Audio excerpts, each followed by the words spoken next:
I found the deepest relationship of my life on a sexting subreddit.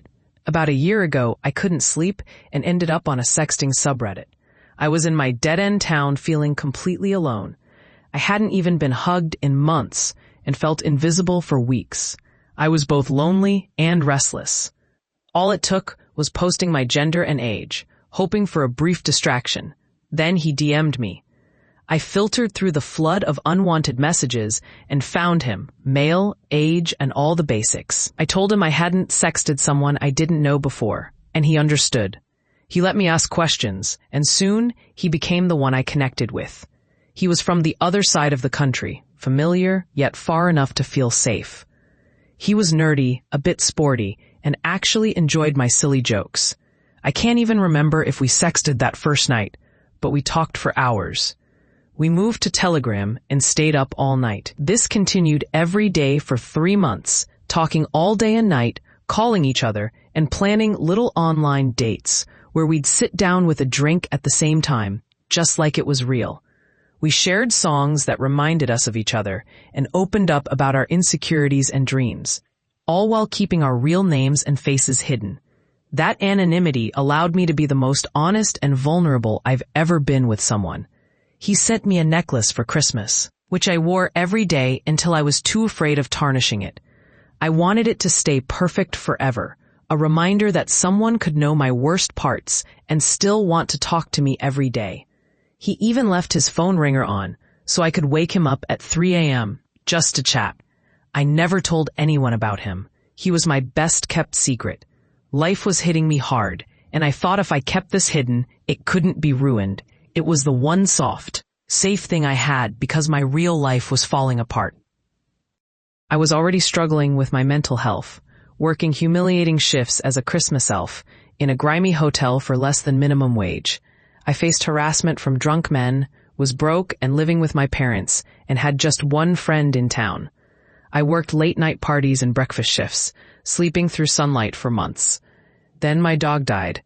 He was my first real adult decision, a rescue I raised from a terrified little creature into my big, cuddly baby. Losing him felt like losing a child. The grief pushed me over the edge. My depression intensified, and I felt degraded, lonely, and worthless. He tried to support me, offering to drive all night just to be there.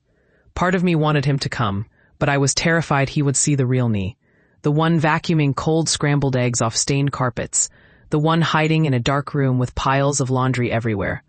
I was having a breakdown, feeling vulnerable and lost. So I blocked him on everything.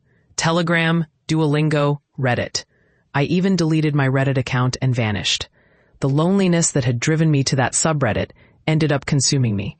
Months passed. I went to therapy, got medicated, and changed jobs. Slowly, I began to heal. I'm stable now, still in therapy, and my depression is mild, not severe anymore. After months of building courage, I finally reached out to him in June. Telegram was all I had left, where I could still see his blocked account. I sent a message, but it bounced back. I couldn't contact him, and I took it as a sign. I met someone new later, someone good on paper, someone my friends liked. But all I could think about was him. A year later, I still can't move on. I've tried everything to find him.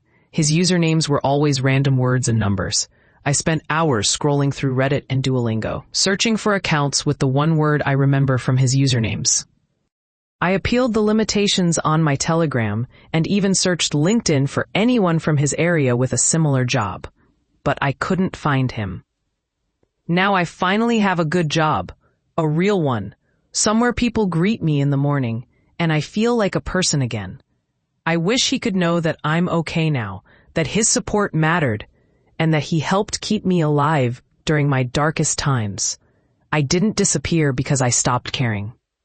I disappeared because I was terrified and falling apart. I regret it more than I can express. I wish there was a way for him to know that I still think he is the best person I've ever met, even without having met him.